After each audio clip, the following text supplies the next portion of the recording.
seems to be a lot of songs and messages and things going out about peace and fear and God being the answer to those things. And maybe I'm seeing it more because I'm needing it some because of where I'm at, and maybe it's just because the world seems to have completely gone crazy and there's so much to be afraid of.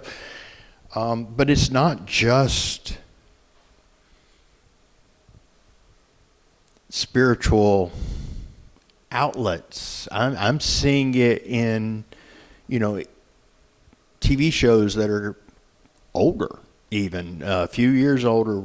Leah and I were watching something last night, and what it basically boils down to is there was this area that was completely under the control of what can only be described as a fear monster. That could basically look inside of you, take your biggest fear, manifest it, make it real to you, and then you had to deal with it.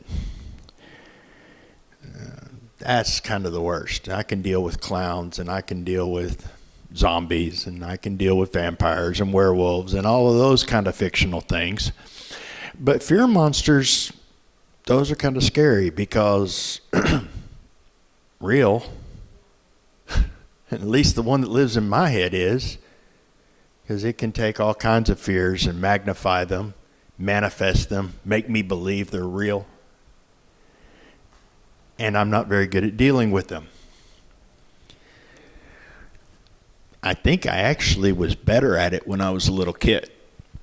Now, I never had the monster in the closet thing because I wasn't stupid enough to leave my closet door open at night.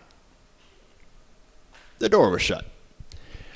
But sometimes things would get moved and the light would come through from the street lamp and it would hit something differently, and there would be a shadow that was out of place. That was not normal. And especially if you're a kid, if you stare at a shadow long enough, it will move. And then you're like, see, I knew it was something real because it's moving. And I was at least smart enough to realize that the shadow wasn't the scary thing, but something had to be making the shadow. And I can see what that thing is shaped like. And it's moving. And my response was to grab the flashlight that I had tucked away so that I could read at night without getting in trouble. Sorry, Mom. And turn it on. Boom. You turn the light on and you see just how ridiculous it all is. Something totally benign. Something that absolutely is not moving, could not move, can't hurt you. The shadow is empty. And then I'm fine. And that's still the absolute best way to deal with the moving shadows cast by the fear monster, is to turn on the light. Jesus said, I am the light of the world. And when we let the truth of who he is light up everything in our lives, things get less scary. And there is a part of me that goes, yeah, but that was in the safety of your room. I've turned the light on some shadows that were being cast by some things that were actually real and scary, and faced real dangers and real threats. But I really haven't. Feels like I have. Seems like I have. Makes me think of the video of little girl at the zoo with her hands and her face pressed up against the glass of a big tiger cage. And she's about 3 or 4 years old, bite size. And this tiger thought, okay, and he hits that glass. Just, that's a real threat. That tiger would do some real damage to that little toddler if he could do it. But boom, it's a loud noise, but nothing. The little girl in that video, if you've seen it, she jumps back. But she's actually perfectly safe. And once she realizes that the threat was not what she thought it was, she starts giggling. It's the cutest sound. She just busts into this nervous giggle that turns into a true joy of, I was scared of nothing. Well, we can go, wait a minute though. These things that I'm scared of really can get me. They really can hurt me. They really can kill me. They really can do all these things that I'm afraid that they can do. No, they can't. Not if you belong to Jesus. Because this flesh is not who you are.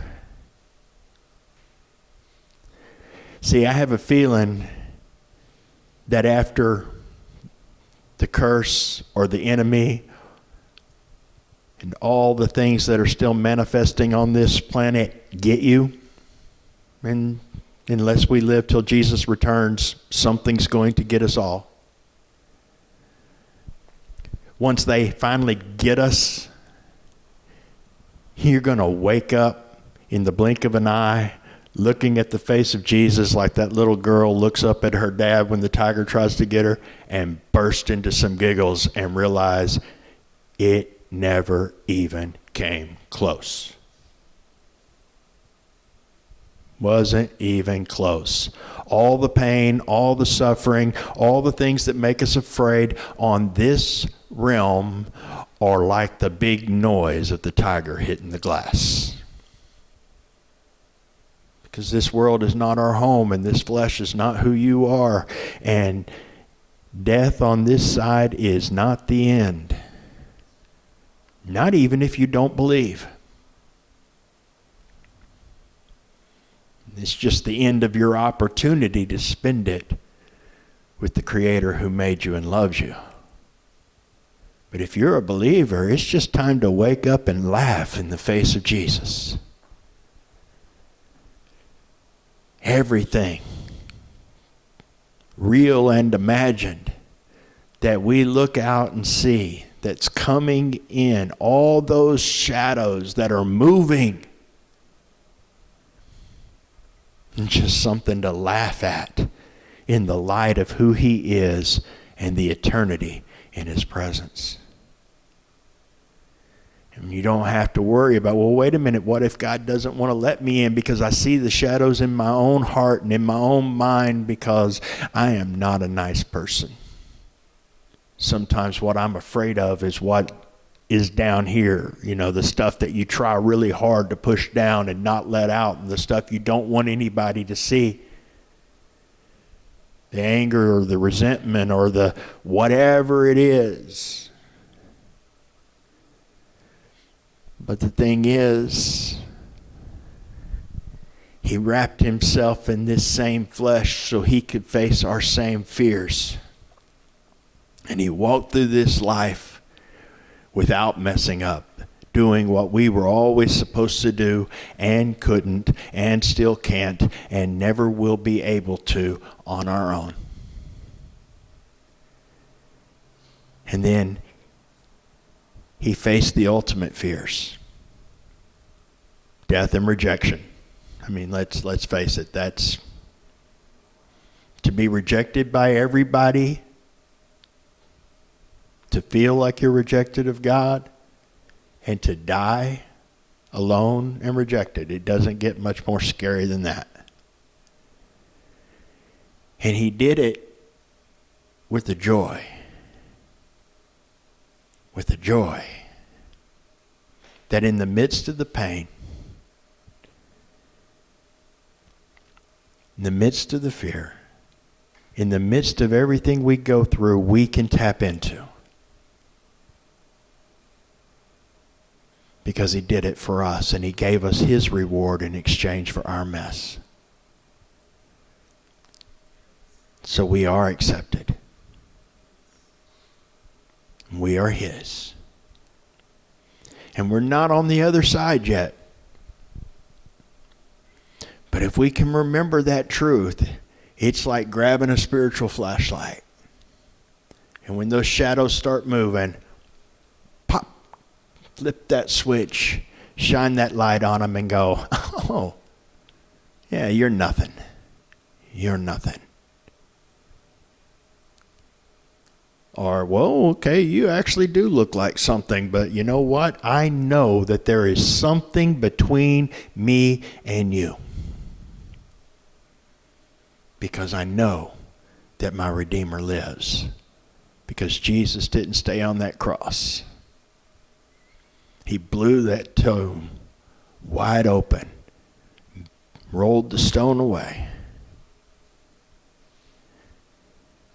and gave us life to match his. Life that can't be taken away. Promises that can't be stolen. Peace that can't be destroyed. That is ours if we are his. So we can boldly come to the throne room of grace because we don't even have to be afraid of God. Not because of who we are, not because we're so powerful that we don't need to be afraid of God. Oh, no. Not that kind of thing. Simply because he's daddy. A loving daddy that we can run to, throw our arms around and feel his arms around us. And the tiger can't get you.